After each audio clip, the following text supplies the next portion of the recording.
how do you balance spending that quality time with your family with self-improvement and working on yourself? Ooh, that is a good question. That is actually something that I struggle with, being a little selfless, sacrificing for them. That is part of self-improvement, I think. I wonder if it's harder for work-life balance if you have a more traditional 9-to-5, or if it's harder if you don't and you're in more of this like creative space. Because I could see an argument for both. Yeah, welcome to the show, everybody. Midlife Crisisses. Three dudes just going through it, just living it. We're bringing you along. We're sharing our crises, and hopefully you're sharing them with us as well. Make sure you like and subscribe the show, even if you don't like it. Still like it, and then just send it to the people that you don't like, so that we can still get extra listens and clicks. We're having a blast doing this, so hopefully you guys are having a blast listening to it. I am a content creator. I live in Atlanta, Georgia. I've moved all over the place. Haven't lived in Denver, where William's from, but did live in Phoenix a little bit, where Tyson's from. And Emmy Award-winning host.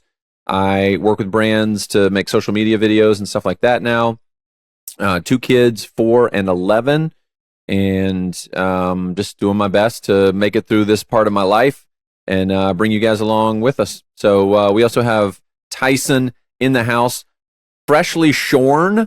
It looks like ish. Yeah. So I don't shave my face all the way often. I just clipped it all off, like with the lowest setting, no guard or anything. I didn't even recognize you at first. A lot of people don't, and my kids said I looked weird. They still maintain that I look weird. I've had it for the most of the week here, and my kids are just like, no, and they don't like it at all.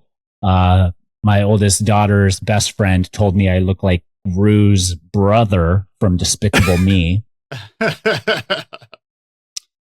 And I'm getting used to it. I actually look at my jawline. It looks pretty good, I think. And if chin. You guys have been listening, we were talking about jawlines recently. How you get the little squishy in the shower and you make your jaw so nice and tight. Yeah, and I haven't been doing that, but still looks good. Still looks pretty good. When you shave after having facial hair for a while, though, you do feel like this turtlenecky thing, no matter what. You see it because you have this hang down with the beard. Right. And once that's gone, it automatically lifts no matter how chiseled you are. It automatically lifts some. And so I've been trying to walk with my chin angled just right so that it's not like double chinning, but so that it's not up like turtlenecking. If you can't tell, Tyson's got a lot of crises going on. Yeah. Double chin, triple chin, turtleneck, chiseled facial features. That's just his head, guys. That's just his head. Not even my whole head. Not even the whole head. Just the front. Line. Just the between the neck and the chin. And I think they call that the taint of the face. I guess they do. Between the chin and the neck. Mm-hmm. So I don't know. I don't hate it though. I don't know if I'm going to keep going this direction, but it's nice for a little refresh. I did it because I was growing out a beard and I did some content on my phone and Instagram story and my facial hair looked absolutely disgusting. And I was like, this is what everybody sees of me and in me. I have to get rid of this right now. So I got rid of it. And then I was like, now I look like a baby turtle. And so I can't win, but it's growing on me now. Now I'm like, oh, I look fairly handsome. I look fine. Yeah, you got that 5 o'clock shadow. Yeah. Anyways, based in Mesa, Arizona, outside of Phoenix, 2 little girls, 9 and 6. They're super fun. And I am going through a lot of crises, figuring out which cars to buy, figuring out what kind of facial hair I should have, figuring out what direction my career should take next. Because, there's a lot there. But I'm dealing with it, I think. And we also have the greatest underwater photographer of the entire state of Colorado, posting freshwater dive pics recently. So fresh. And he does it all. Saltwater, freshwater. No water, some water. No water, some water. What's it's called when it's a mix of salt and fresh? Brackish water. Ew, he does it all. Yeah. William Drumm, how are you? What's up, everybody? I'm doing very good. I've actually got a photo shoot after this podcast. So, got my camera prepped up. I've got the vacuum seal done. It's ready to go. And I'm looking forward to doing some shooting today after this. So, hello. I'm from Denver. I live in Denver. I've got a little 4-year-old daughter. And I am really trying to get this year started right. It's been one of those years or times where you have all these big ideas and you start putting them into play, and then the gravel meets the tire, the road. The road meets the rubber. The rubber road meets the road. The rubber. The rubber meets the road. Rubber meets the road. We're all English as a second language. Exactly. For all three of us. Great. I'm also a single dad, so I've been reach out, trying ladies. to balance work, owning a business, and spending quality time with my daughter. And that gets me to the question that I want to talk to you guys about today, which is how do you balance spending that quality time with your family with self-improvement and working on yourself? And how do you stay consistent with it as well? Ooh, that is a good question. That is actually something that I struggle with daily. Struggle is the wrong word, but wrestle, have internal conversations about constantly. So I wouldn't say like I'm struggling, like, well, it's like, where is the balance? What is the balance? And part of it is self-improvement for me is spending time with. That is part of self-improvement, I think. Being a little selfless, sacrificing for them. That stuff is part of it. You do also need to do your own thing. But I personally, I have the luxury of working from home, having very flexible schedule. I'm on call a lot where, somebody calls me for something, I need to pick up the phone or text back or something like that, unfortunately. But I try to do most of my busy work while my kids are out of the house. And I try to work out when they're out of the house and do all those things for myself. And then when they're home, I try my best to put my work down. I can't always put my work down. Sometimes something comes through and I got to respond to it. But that's the balance. And I think it was harder for me at first when the kids weren't at school. That was real. Oh my gosh. Sure. Summer can be just brutal if you're in that life of work from home and freelance and all that. Yeah. And when they were very young, it was like I wanted to be with them all the time. I was in the worst shape of my life physically. And that took its toll with some injuries and stuff like that. And so I've bounced back pretty good from that.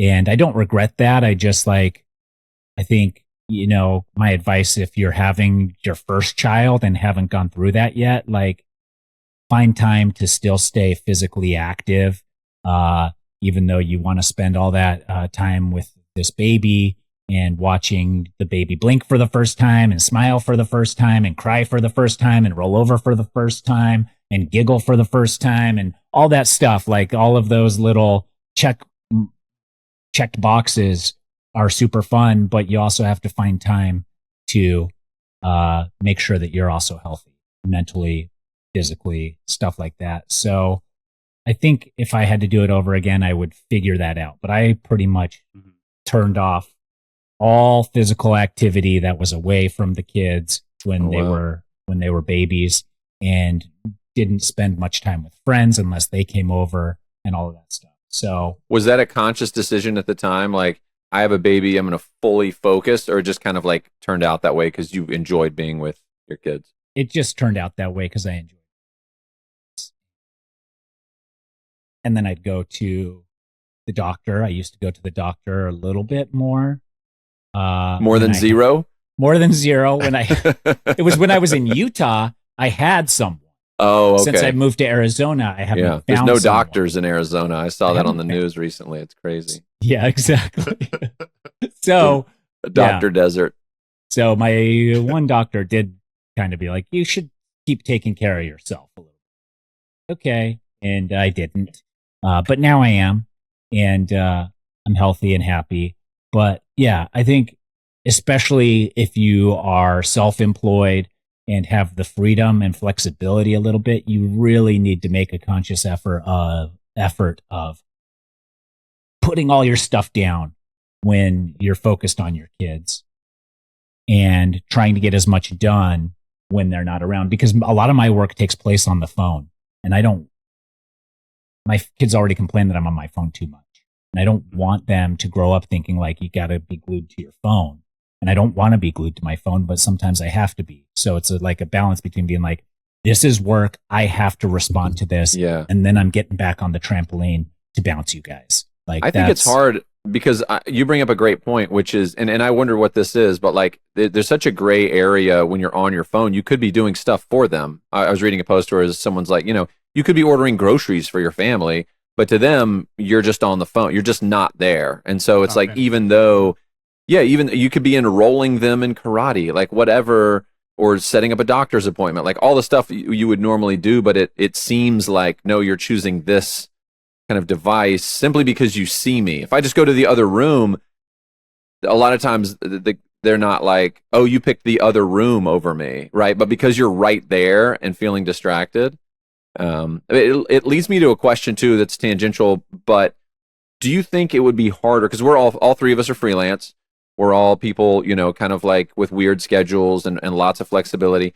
I wonder if it's harder for work-life balance if you have a more traditional 9 to 5, or if it's harder if you don't and you're in more of this like creative space, because I could see an argument for both. So I'm just curious what you guys think. Yeah, I mean, for me, I'm kind of almost like what you're talking about, Tyson, with your babies. When your kids are around, you just tune out other stuff and spend your time with them.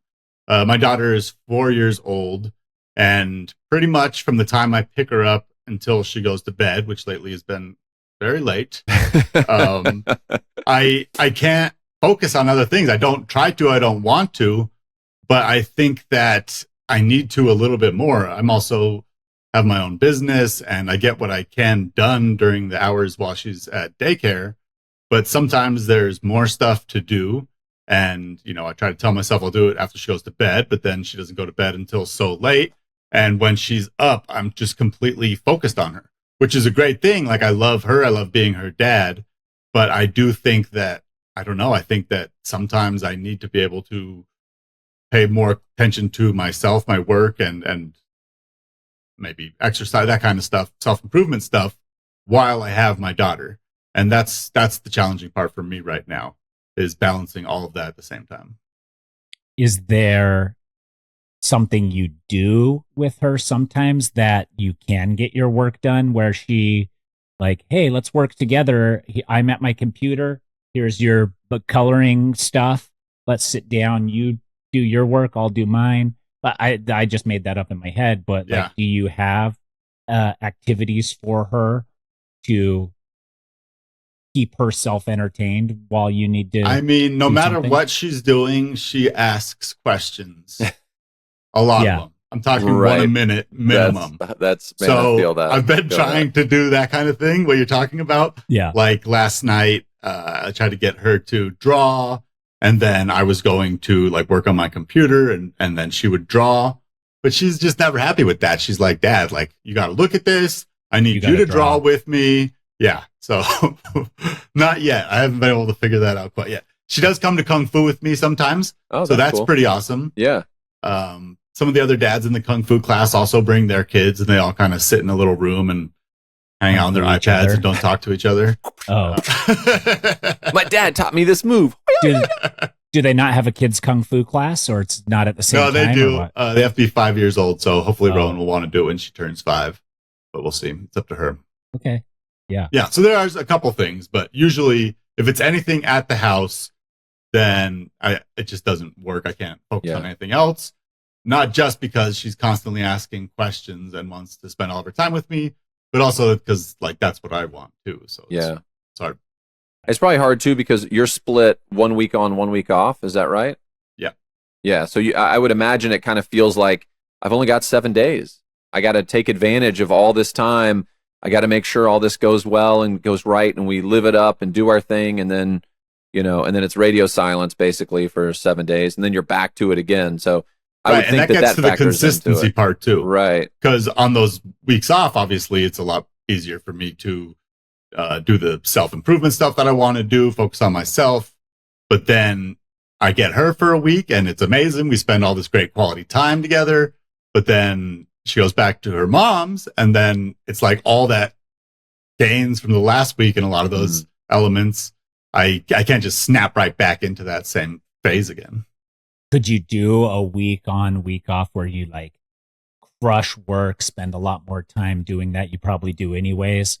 Also have time for self-improvement stuff because you almost like 2 weeks worth of work in 1 week, kind of. Correct. That's what I try to do for sure. But it's Like the same work thing. ahead. It's like after a week of spending all my time with her, it's hard to go back into that. Yeah. And then because of that schedule, like I get a ton done on the off week, but then there's some stuff that doesn't get done. And then on that next week, that stuff kind of lingers and becomes a problem. So it's, I mean, I'm figuring it out, but it's the consistency element's the biggest thing. Have you tried not sleeping at night and just staying just because, I mean, that's all, that's like it's so almost much. the That's only a answer. winner. Yeah. I, in college, decided that my roommate came up with this idea. We would play all day, hang out at the pool, go do fun stuff, not go to school then. And then at night, we'd work as stock boys at the local grocery store. And that way we could hang out all day because we were making money at night. And you'd work the night shift, like overnight? Yes. We didn't factor sleep in when we took the job. I quit within 20, 30 minutes. And he stuck it out a little longer than I did. But That's great. Yeah. In theory. In theory, it's a good idea. Yeah, that's a very, very tricky. I think people though that like work 9 to 5s, Bradley, what you said, I think it's easier maybe to focus solely on your kids at that point because you leave your work at work, right? Home, right. And that's if you can really, if you're employed by someone and you're not on call, then get your work out of your face because you spent all day having it in your face. Spend time with your kids. Self-improvement does, I think, get harder at that point because you have your full day at work. Yeah. Then you have your kids and your family. So when do you self-improve? Do you get up at 4 a.m? Do you go straight to the gym? Can you work out at lunchtime? Like those are the things. Yeah. And so I think that self-improvement particularly is harder to balance. Yeah. But maybe family time, if you're prioritizing that and turning off work, can probably be pretty fulfilling. Yeah, as long as that's all you like is work and family and just no other activities. Yes. No extracurriculars. Correct. Super easy. Correct. And arguably no sleep, according to No Tyson. sleep. Correct. Well, my dad always worked, still works long hours, not as long as he used to.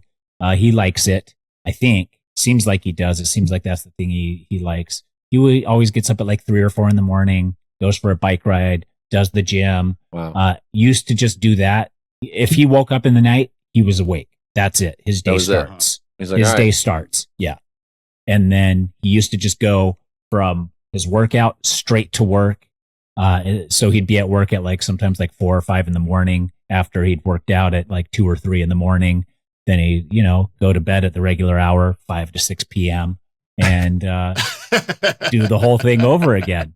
And he always, his workout, he loves mountain biking. That's always been something that we did as a family. So he would mountain bike in the morning and find times to mountain bike, and built a trail system of mountain bike stuff at his where his shops are. Oh wow! He's a construction guy, so he did all that, but he doesn't sleep a lot, and his schedule is very different. But he makes it work. He always, growing up, worked long hours, but always found time to coach us, to get his bike rides in, things like that. I think it takes a lot of discipline, and I personally don't think I have that type of discipline to I used to, but I don't anymore. Whoa, easy, buddy. Hey, Legos, come here. So Legos, come here. Like I can't keep a schedule like that anymore. Like if New Year's resolution was like, get up at 6 and work out for an hour and a half, and then drop the kids off. I'm trying to mute myself here. Yeah, I think that you're definitely onto something with this, Tyson. I think the sleep just has to go because I don't know what else there could be. Like I've been trying to incorporate the sleep into like the self-improvement part. Yeah. But maybe it's not that important. Maybe I should just nix the sleep, which I did for a very long time for most of my life. Yeah. And then I could maybe have time to do all of it. So I think that's what I'm going to try this next. Skipping the sleep? Week. Yeah, just dropping the sleep element.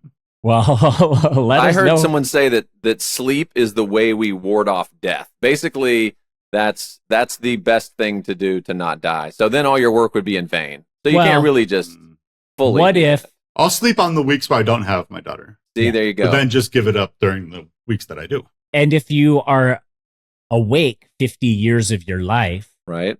Does it matter if you die at age 90 but are awake for only 50 of those hours or 50 of those years versus just staying awake for 50 years straight and dying at 50? Right. Plus, I'm not sure that's how it works, but I like the math. I don't know if that's exactly how. I was a pre-med major. I did fail organic chemistry, so that could be, maybe I'm not the one to write the prescriptions, but I think that's a little bit tough. I think all this comes down to like a couple things. One is discipline. Yeah. Right. Which I think is like a lost art. Art. Yeah. Not to go like all like millennials suck. Exactly. Not to go that deep because look, every generation looks back and is like, that's the weakest generation. We're the greatest. And then you see the next group and you're like, they're terrible. We're whatever. So it's constantly weaker. Yeah, exactly. By the end, it's just, wet noodles. But I think discipline is one of those things that like can serve you well. And I think there's an argument in there for like modeling that element of discipline for your kids, right? Like, and communicating that. Look, I really want to go outside and play with you right now. I can't. I've got a little bit of work I got to do. I can compromise with you. I'll be out in 1 hour. You set a timer, I'll be there kind of thing. And it's showing a little bit of that. And that's much harder for, a 4-year-old to get than my 11-year-old who's like, I want to go to the store. But I think there's value in that. There's also value in, taking care of yourself, like you guys were saying. Like there is value in demonstrating that because, and Tyson, I'm glad you brought this up too. Like we look at what our parents did and how they were. My family is very traditional. My mom was the housemaker. Or homemaker, whatever. She didn't build houses; she just kept us alive. And my dad was an engineer, and he just like worked like a traditional kind of like 8 to 6. Came home, had dinner. We were there. He would come to sporting events and stuff like that. But because he wasn't, there was no. And I was never like, man, why isn't Dad here at 3 p.m. to go ride bikes with me? Like there was just a set expectation of like, Dad's on the clock. Dad's not here. Not because Dad doesn't want to be here, but Dad kind of can't be here because ultimately, So I think some of that is like self-discipline. And I think some of that's also like, I remember thinking like, life is happening to my kids in a way that's making them better that I would probably prevent from happening if I had my way. My example would be like when Loic came along, our 4-year-old, I remember originally feeling, and we met him when he was 2 days old. He's adopted. And I remember it being like, this is great. We have another kid. But then the reality of like, Ellis is like, hey, can you pour me some orange juice? Or can you grab me some orange juice? And she was,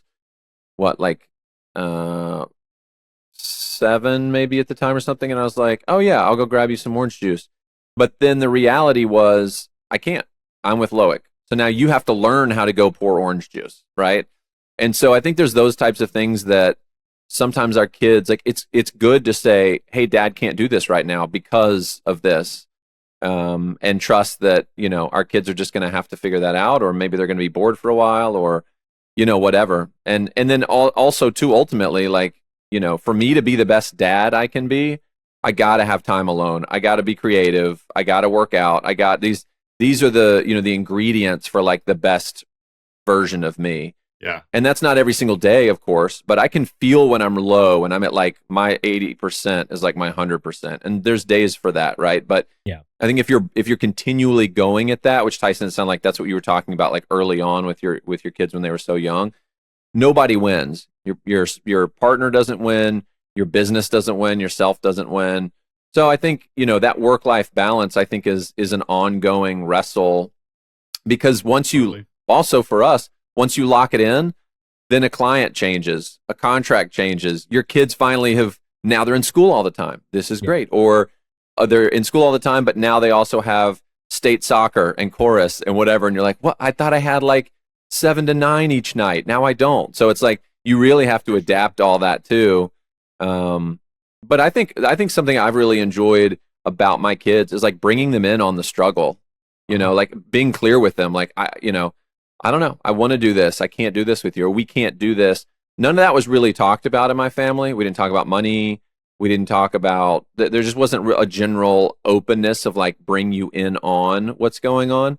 Yeah. Is that good for the kids or not? Because I think age appropriate.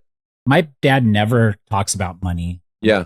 My mom doesn't even really always know what's going on. My dad's always taking care of the whole family. Yeah. Never an issue, never a question, never. And my kids will be like, how much money did you make last year? How much money does our house cost? How much money do you, and I just tell them. Sound like Rowan with the questions. Yeah. And I just will tell them, I'll just be like, oh, I made this much last year. Oh, the house cost this much. I pay this much monthly for our mortgage. And was that a conscious thing for you? Or you were just like, you got cornered and you were like, here it comes. No, I mean, I just want them to understand that like not everything is free, and like I'm working and hustling to make sure that I'm affording this life for this family. And so I don't know whether or not it's healthy or not, because does it add stress to them to think like, oh, I make $1 when I do when I clean up the backyard, but that's going to be 5,000 of those every month to pay for a house. Like, what is going on? Like, and that's not my real mortgage, guys. That's a fake number. And you also don't pay $1 for cleaning up the backyard, I would imagine. It's probably less. Yeah. So but that's the thing is like, is that adding a stress? Is that like not, is it? And they don't seem to care. And they're just like, oh, okay. And so I don't know. But I just am honest with them. And I also don't want them to go to school and be like, oh, our house cost this much. My dad made this much last year. Yeah. Like, because I don't want all the other kids to like be like, oh, our dad's way better than your dad. That would suck. Right. When your kids get picked up in your friend's Rolls Royce. Exactly. Like, we're good. There is so much money in Phoenix. I remember living there and just being like, what is happening out here? What are these people doing? Well, we're on the outskirts. It's true. You're Mesa. Yeah. Mesa. Yeah. So, I don't know. I don't know what's the best there. I think you're right about, though, bring them in on the struggles and bring them in. I mean, obviously to a point with everything. But one time I was a little stressed out. I had Rowan. The house was a disaster. And I was kind of like, listen, like, Daddy's really working hard for us. Like, I'm just trying to get this house clean. Like, we got to, you got to get to school. You got to get to bed, all this stuff. And then, like, Rowan started helping me clean. And then now she, like, loves doing that. And part of it is because, like, we're sharing it together. And I think part of it is also that, like, she sees me in a different way from sharing that with her. Because I do play with her so much, spend so much time with her. I think that sometimes it's good to have that, like, leveling with her. Like, listen, like, I love playing with you, but also I've got stuff to do. We've got stuff to do. I'm going to do this now, and you can do that, or you can help me do this if you want. And I think it was a big moment for her, because now, like, she loves making her bed. She loves helping me fold laundry and all these kind of things that I don't think that she would enjoy doing those if she didn't have that perspective of, like, hey, my daddy's trying and I can help him. And so it's pretty good. I had this business mentor right out of college, and I was like, okay, cool. He's going to, like, tell me everything about how to, like, run a business and all this. And he was basically like, run errands with me. And I was like, okay. And it was basically like, kind of like a Miyagi type of thing, where I was just kind of along for the ride, but like waxing on and off, mostly back hair. And I would just witness him in these, interactions with people or whatever, and pick up all that stuff. And so I think there's some empowerment and some value, like you're talking about there. And you would have never known that, right? Like you never, like, oh, that's cool. She likes to clean the house or be a part of that. And she's accessing these parts of herself that, maybe would have just laid dormant if someone did it for her. So that's how I justify the 75 cents to clean the backyard. I've learned from my kids that they hate. But you never knew. You had to try. See, you didn't know. They could have loved it. They don't. So we've checked that off the list. Yeah. But yeah, the other trick for me, like last thing, is I sometimes when I'm on call and I'm expecting like an answer, and I know they're expecting an answer back immediately because we're in the middle of whatever things going back and forth. Yeah. Like I'll be like, I can come jump on the trampoline with you. I can come play with you. I can ride bikes with you. But I have to respond to this when it comes through. So I have my phone on me and let's do it. They hate that. They don't let me do that. They don't. I'm like, literally. It's too hard. You're already here. You're on the trampoline. Yeah. We just started the game, Dad. What do you mean? Well, it's not my fault. They texted me. You said it'd be okay. But we just started. Yeah. Put your phone down. Put your phone down. You always are on your phone. I was like, I'm not always on my phone. And if I am, So, and I think they learn that from shows and stuff, like, oh, that's so kids funny. Yelling at adults for being on their phone. Right. And so it's like, they'll weaponize that against me. Totally. Like, I'll be like, I just went on like a hour-long bike ride with you. We jumped on the trampoline. My phone wasn't even here. And then I went in, I made you lunch, and I responded to emails while you were eating, and you accused me of always being on my phone and choosing my phone over you. Yeah. Sorry. Get back to cleaning the house, kids. Yeah. So I can't win, but we can try our best. I feel like you guys gave me some good answers to this question. I'm pretty excited about it. Because on the one hand, you've got Bradley's, setting up those standards is a good example for her. And sometimes you have to be like, listen, I'm going to do this for a period of time and I have to do it for us. And you can watch your show and try not to ask me 1,000 questions, or you can help me with it if it's something that you could help me with. And then Tyson's just given up sleep. Like between those two things, I really think I can do this. You are set to crush whatever you're going up against now. You just got two great perspectives. Well, I have a question for you, William, next week. Ooh. That's specific for William. Bradley, obviously, weigh in as you may. I'm sure it'll be shutter speeds, and f-stops. No, better than that, even better. And I've thought about this recently quite a bit because I've had some experience, but I think William's perspective will be paramount for us here. And it's a good tease. I'm interested. I'm going to come back. I'm coming back next week. I'll probably forget the question between now and then and then come up with something dumb. Tell it to Bradley. Yeah. That's right. But that's it. Thank you all for tuning in. Yes. Please like, subscribe, share. You can push the thumbs up button even if you don't believe in thumbs up. Yeah, thumbs up. Yeah, then just give us a poor rating on iTunes. That rating still helps us out. Like, do whatever you got to do. Yeah. We're providing this free content. We're making you better. And we're not Sigma Alpha bros all over here telling you got to eat your protein. No. Yeah. Wait, I thought we said we were Sigma Alpha. We weren't going to say that, William. That was the whole thing. Yeah. We're Sigma Betas. No. We're not Alpha. We're not Beta. We're Sigma. We're confidence. We're different. You guys see how these crises go. We can't figure out anything. One day to the next. Yeah. And the answer isn't always protein. So thanks for tuning in. Also, yes, we love hearing directly from you guys too. So if you ever want to share anything about your midlife crises or have any questions about our careers, that would be awesome. Or if you're parenting or anything like that, we love hearing from you. So please feel free to reach out to us on Instagram or email or whatever it is. Yes, ask us the questions, and maybe those will be featured on the shows in the future. Yeah, I like that too. So, okay, until next week. All right. See ya. Keep crisising.